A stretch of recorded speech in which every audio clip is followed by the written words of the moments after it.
Hola, bueno, hoy estamos acá para poder abordar el texto de Isabelino Siede que se llama La educación política. Vamos a comenzar por el apartado que dice el sentido político de la tarea docente y bueno, vamos a ver un poco en palabras del autor cómo construimos este sentido político de la docencia. El autor comienza diciendo que el docente tiene sus propias representaciones sobre la tarea y su modo de vivirla, ¿no? Sobre lo que la escuela puede y tiene que hacer. Y son estas representaciones las que seguramente ha ido construido a través de su trayectoria como alumno y luego como estudiante del profesorado hasta que sale al ruedo como docente. Y al autor le dice que le ha interesado indagar en la trama subjetiva de los docentes porque aquí es donde puede hallar el anclaje del carácter político. En la memoria de la tiza, él hace como una referencia a bibliografías docentes y que muestran su identidad, ¿no? Y que de pronto dice, hay hechos y recuerdos encrespados que nos muestran tal cual, a través de ejemplos, cómo es la construcción de esta mirada política del docente. Y en esto él habla, por ejemplo, hace referencia a Rosario Vera Peñalosa como sobrina del Chacho Peñalosa y cómo tuvo que trabajar durante los años como maestra sarmientina habiendo tanta disputa y discordia entre el caudillo, ¿no? El Chacho, y Sarmiento. Y entonces dice, ¿cómo resolver la puja entre lealtades contradictorias que nos demandan? Porque por un lado ella luchó por la educación, pero por el otro no estaba tan de acuerdo con las ideas políticas de Sarmiento. Entonces, realmente él plantea este ejemplo como un punto referente de lo que nos sucede a nosotros los docentes. Y él dice, este es un rol que ha sido vapuleado por el género porque realmente comenzó siendo una tarea absolutamente para mujeres que encima trabajaban, pero que supuestamente no trabajaban porque lo hacían por vocación y por amor a los niños. Entonces es un rol que realmente ha tenido muchos golpes durante toda su construcción, ¿no?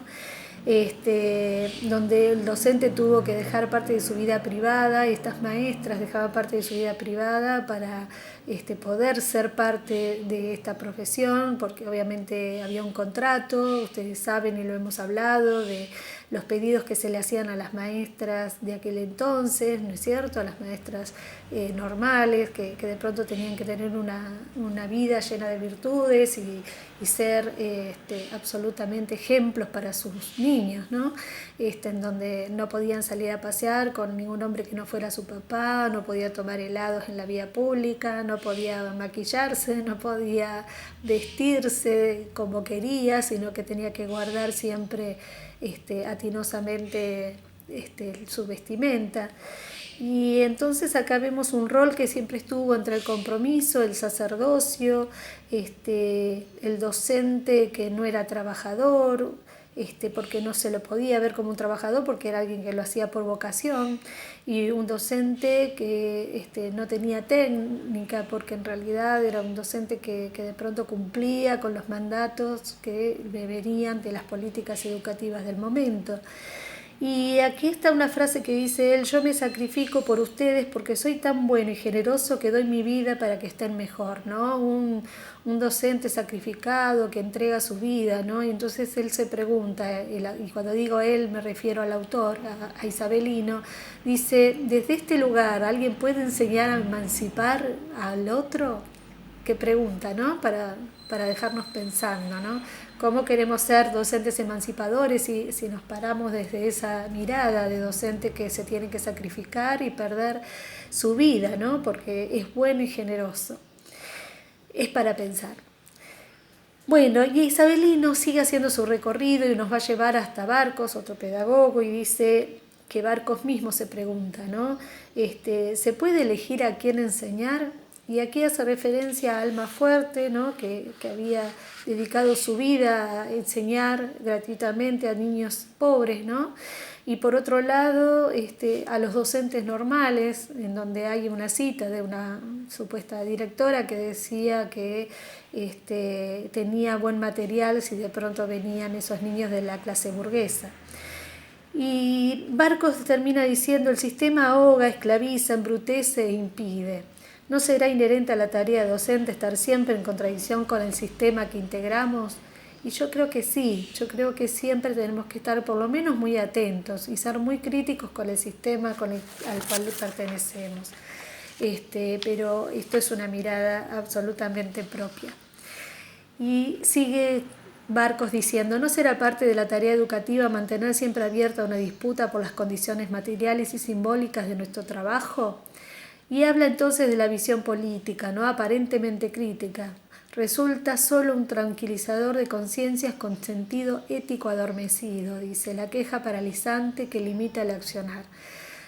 O sea, cuando hablamos de ser críticos no es solamente criticar lo que vemos y quedarnos en la queja, sino que criticar para cambiar, para lograr este cambio. Esto también es algo que yo agrego.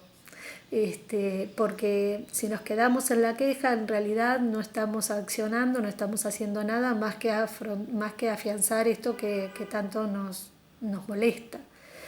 Isabelino dice que no quiere crear juicios, que en las últimas décadas él ve que el docente ha tenido un cuero duro, y cuando dice cuero duro es porque ha soportado muchas cosas, ¿no? Desde de pronto críticas importantes, una sociedad que de pronto ha señalado constantemente al docente como siempre con una mirada de alguien que de pronto no trabaja lo demasiado, que si se queja lo hace. Un docente que se queda en la queja, en realidad, como dice Isabelino, no está construyendo, ¿no? Y por otro lado tenemos una sociedad que si nos quejamos dicen de qué se quejan, ¿no? Si tienen 3 meses de vacaciones, que sabemos que no es así, y si de pronto nos dicen trabajan 4 horas cuando también sabemos que tampoco es así, y esto también va por mí. Y entonces vemos instituciones frágiles, que hay exclusión, que el docente esto lo siente, que el docente trata de pelear contra esto. Es una escuela en donde la cara visible son los maestros, entonces siempre la cara visible del Estado está puesta en nosotros, entonces obviamente los golpes van a ser para los docentes, y esto es algo que siempre se viene repitiendo desde hace décadas. Y dice, se resiente el vínculo pedagógico, el soporte básico para cualquier proyecto de enseñanza, ¿no?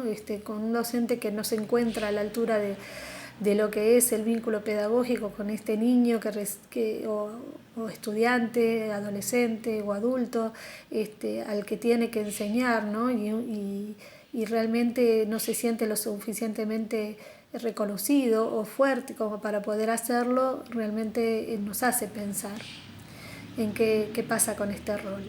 Y bueno, el autor va a hacer como un viaje por distintos tipos de docentes a los que les va a ratolar con un nombre y los va a desarrollar, y nos va a dar una idea más o menos de las variantes de cada tipología. Y recordemos que cuando veamos a estos maestros no es que tienen todas las tipologías o una sola tipología, sino que así como las tradiciones, estos tipos de personalidades en realidad pueden convivir en una sola persona en distintos momentos de su vida o hasta en sus distintos momentos cotidianos. Pero bueno, él hace como un ajuste, una tipología para que nosotros podamos verla en su exacerbación, ¿no?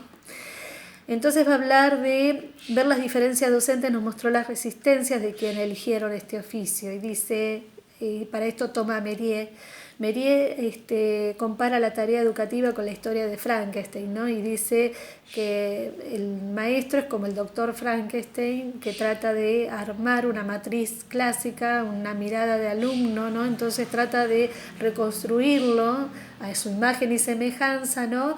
Y trata de construir estas partecitas, ¿no? Y armar un todo, ¿no? Y dice, lo que busca en realidad, dice él, será la repetición de nosotros mismos. Pero ¿qué pasa? Cuando de pronto no cumple con el perfil del egresado, con el legado de la tradición enciclopedista, ¿no? No es un manto, una persona absolutamente que tiene todos los saberes, este alumno que trató de construir, y él dice, fabrica, moldea y le da forma a su gusto. Entonces, aquí pareciera que el proceso educativo se guía como un proceso de fabricación, ¿no? Y acá hay un gesto autoritario, ¿no? Porque en realidad un docente que quiere formar a su imagen y semejanza o que quiere fabricar un alumno partiendo de ya de alguien que ya está conformado, es absolutamente autoritario querer cambiarlo, ¿no? Uno puede tratar de pensar en mejorar al otro, de darle más herramientas, de ayudarlo a emanciparse, ayudarlo a pensar por sí mismo, pero cuando queremos hacer a alguien igual a nosotros o que tengan lo que nosotros consideramos como valioso, en realidad estamos actuando de una manera autoritaria. Realmente nos deja mucho para pensar. Y otro signo autoritario no es solamente la creación, ¿no? Como una fábrica, como que si la escuela fabricara alumnos, ¿no? Tendientes a ser de determinada manera, sino que dice, cuando ve que no le puede imprimir esto que tanto quiere imprimirle para dejarlo y dejarlo como él pretende que sea este alumno, bueno, lo que suele hacer el maestro Frankenstein es decir, bueno, no se puede hacer nada. O sea, partimos, o logro cambiarlo y hacerlo a mi manera, o la escuela no es para él. Y es algo que solemos escuchar, ¿no? O sea, cuando hay niños con algunas dificultades, muchas veces escuchamos a estos maestros decir, y bueno, ¿qué podés esperar si no se puede hacer nada con este chico? Entonces pasa de querer amoldarlo y cambiarlo y hacerlo a su manera, yo diría hasta en términos de tics, resetearlo, ¿no? Y ponerle aquello que a él le gusta, a abandonarlo al azar porque total no se puede hacer nada, ¿no? Es muy triste, pero es una realidad que quienes hemos transitado las escuelas hemos escuchado muchas veces. También está el docente Superman, dice aquí el autor, y dice, es el riesgo de la pedagogía tradicional y su vigencia, ¿no? Idea de transformar el mundo, idea de hacer un mundo mejor a través de la escuela. El maestro Superman debe saberlo todo, ¿sí? Vean cómo las tradiciones nos van cruzando. Dice Humberto Eco, señala que Superman no cuestiona la sociedad en que vive, emplea su poder para plasmar un ideal de absoluta tranquilidad. El mensaje político de Superman, diría Humberto Eco, es ¿no? La sociedad no se cuestiona y hay que seguir con las normas, ¿no? Con esto que se debe hacer. Entonces es un educador moralista que habla de la transgresión como si fuera un peligro, ¿no? El miedo al conflicto, esto de estar atento y reclamar atención, ¿no? Y aquí el autor isabelino toma a otro autor que es Bauman, ¿no? Y dice que esta postura en los intelectuales da el mensaje de no hay alternativa, ¿no? Se atiende a la ley y a la observancia del orden, ¿no? Y puede ser visto como un efecto consolador y reconfortante, pero es un mensaje apocalíptico y una profecía de condenación. O sea, hay una renuncia a la reflexión ética y política sobre la herencia, ¿no? Cultural, sobre los patrones morales y los criterios legales. No delibera sobre el sentido y el propósito de esta tarea, ni tampoco los errores, ni tampoco las dudas, ni las fisuras. Es esto de un docente que es acrítico a todo lo que de pronto va aconteciendo, ¿no? Entonces no se pregunta si lo que él está haciendo está bien, si de pronto estamos cumpliendo realmente con el camino correcto o realmente nos tenemos que rever, ¿no? El tema de quedarse en que todo está bien, ¿no? Y que así debe ser. Y bueno, lo importante es cumplir con la norma, lo importante es cumplir con las directivas y bueno, si estamos dentro de esto está todo bien, lo importante no es tener conflicto, lo importante es aceptar. Y por el otro lado hay otro tipo de docente que nos va a decir el autor, es el maestro Peter Pan, que es un maestro que permanece siempre infantil, si creciera dejaría de ser un par más para sus alumnos, ¿no?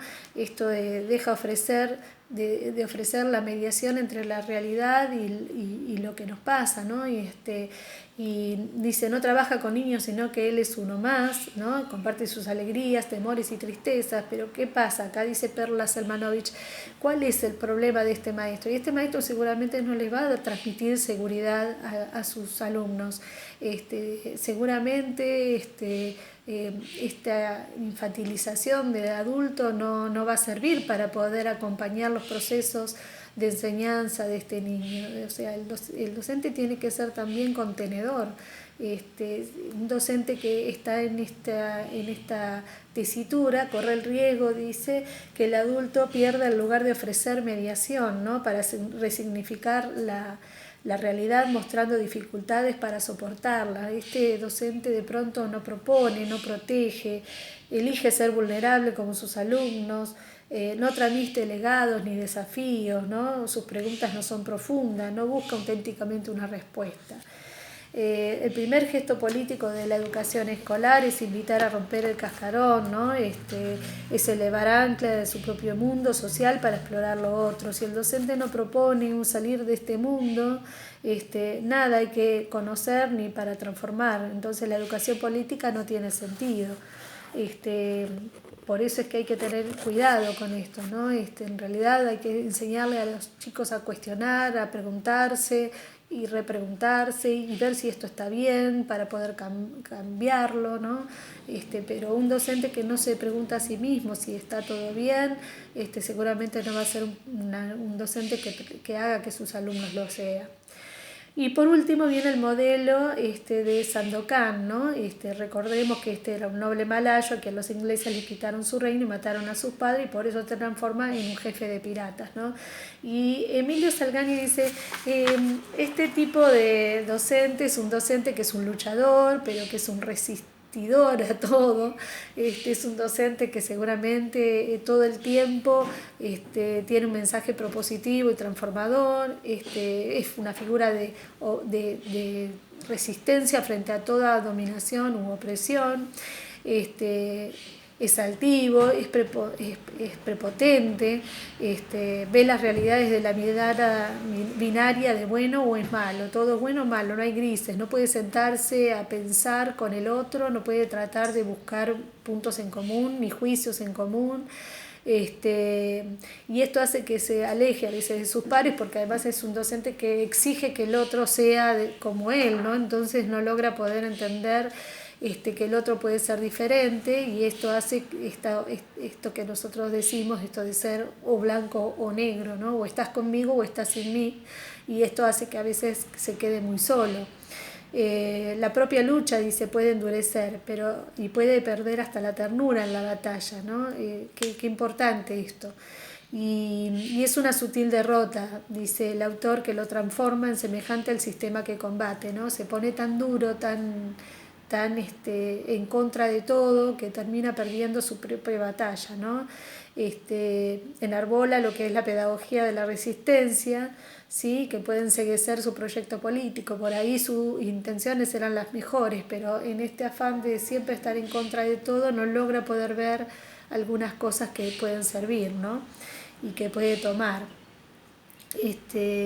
Obviamente en un estado burocrático o en un estado opresor, docente seguramente va a tomar las riendas de la resistencia o se va a abandonar frente al no poder contra el sistema, ¿no? Como la lucha siempre requiere de un enemigo enfrente, esto hace que obviamente a veces se vea desolado y solo, ¿no? Lo que dice el autor es que este docente suele combatir pero no construye, denuncia pero no reconoce, desconfía y no genera confianza, es coherente y comprometido pero se agota y se desgana en sus impulsos. Y aquí viene el último modelo, que es el del genio en la botella. Dice que es alguien que ha tenido ilusiones, que apostó en su esfuerzo y su tiempo a la mejora de la carrera, pero que bueno, ya cansado de tantas batallas y de una larga carrera en donde seguramente hubo muchos desencantos, dice el maestro Genios, nos muestra que la tarea docente como la actividad política consume subjetividad y entonces se entrega, ¿no? ¿Para qué vamos a pelear si de pronto esto no va a cambiar, ¿no? Esto que lo escuchamos también muchas veces en las mesas donde hay docentes sentados compartiendo, esto también es algo que se escucha mucho.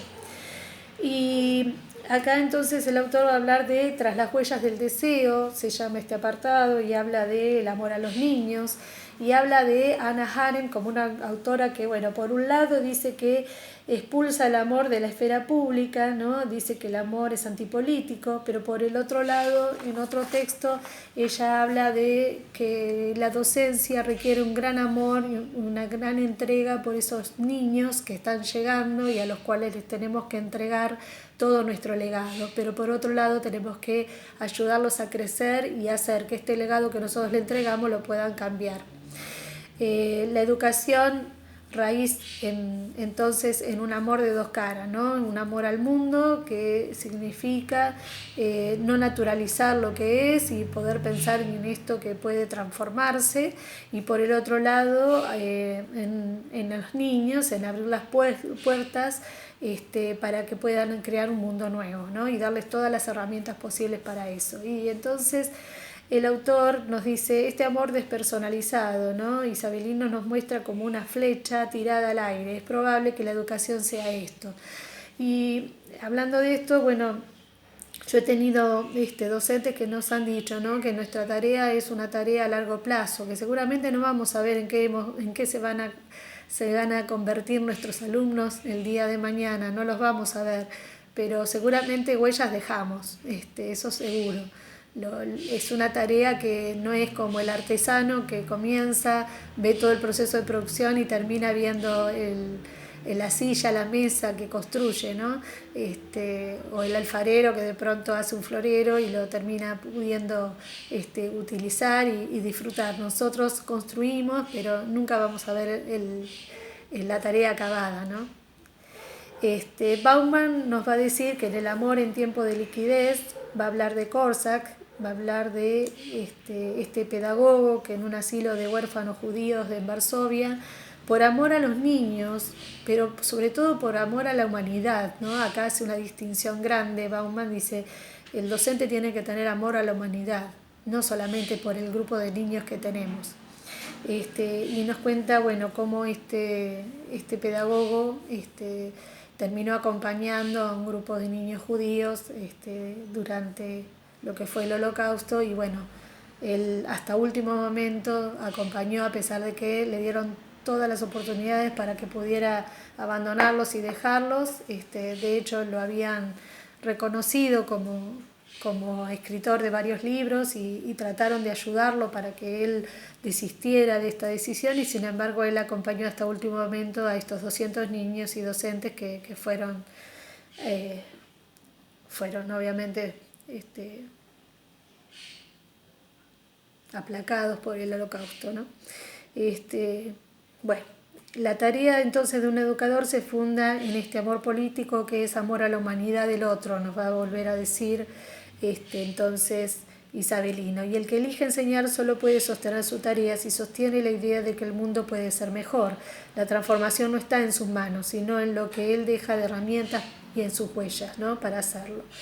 Entonces el amor político, va a decir nuevamente Isabelino, está constituido por un derecho a la educabilidad, es pensar de que todo niño tiene derecho a ser educado, todo el mundo tiene derecho a estar en la escuela. Y por otro lado el derecho de la educatividad, dice, tiene que ver con la pasión por conocer y enseñar y ofrecer sin esperar eficiencia de los resultados, ¿no? Este amor por enseñar a eso y por transmitir, ¿no? Sin esperar ningún resultado a cambio. Y dice, los docentes como trabajadores intelectuales que ponen el cuerpo por delante y detrás de nuestras ideas, porque es cierto, nosotros tenemos nuestras ideas, nuestra ideología, pero además tenemos que poner mucho el cuerpo constantemente, ¿no? Y en esto él dice el poner el cuerpo, porque lo ponemos en acción con nuestros niños, pero además tiene que ver con poner el cuerpo y resistir y estar desde un lugar de poner el cuerpo a las balas, ¿no? Es asumir una responsabilidad que implica leer las condiciones del contexto y tomar posición en ellas.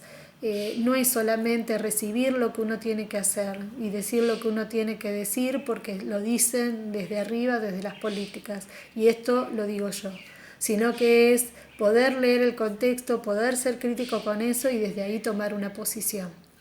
El desafío es incorporar virtudes básicas de ciudadanía, ser un docente crítico, creativo y con compromiso, dentro de un rol que tiende a disolvernos en mandatos diversos y contradictorios. Esto que decíamos al comienzo, ¿no? Posicionarnos como sujetos políticos, ¿no? Tenemos que tener estas tres cualidades, pero además de eso tenemos que quebrar los destinos predefinidos, disolver las máscaras que nos separan de nuestros alumnos, construir un modo de ser docente distinto al que nos dicen, apostar a la heterogeneidad del equipo docente, confrontar con el otro lo que nos hace humanos, no tener miedo al conflicto y, como dice el autor, y me parece bárbaro y quiero compartirlo con ustedes, él dice que los docentes no tenemos que ser ángeles porque los ángeles no hacen historias. Los ángeles son coherentes y son puros, dice, no tienen dudas ni contradicciones, pero tampoco tienen deseo ni lucha, y dice que acá está el éxito de la acción política. Realmente es un texto muy lindo, donde realmente nos hace pensar y mucho. Yo lo he salteado para poder meterlo en estos 26 minutos de video, pero los invito a que puedan reflexionar con el autor y a que lo puedan ver, porque si bien yo tomé los puntos nodales, realmente es un autor que nos hace pensar y repensar nuestra tarea docente y lo hace desde un lenguaje muy simple y desde ejemplos que nos ponen realmente, nos dejan pensando. Bueno, muchas gracias por acompañar y espero haber sido clara.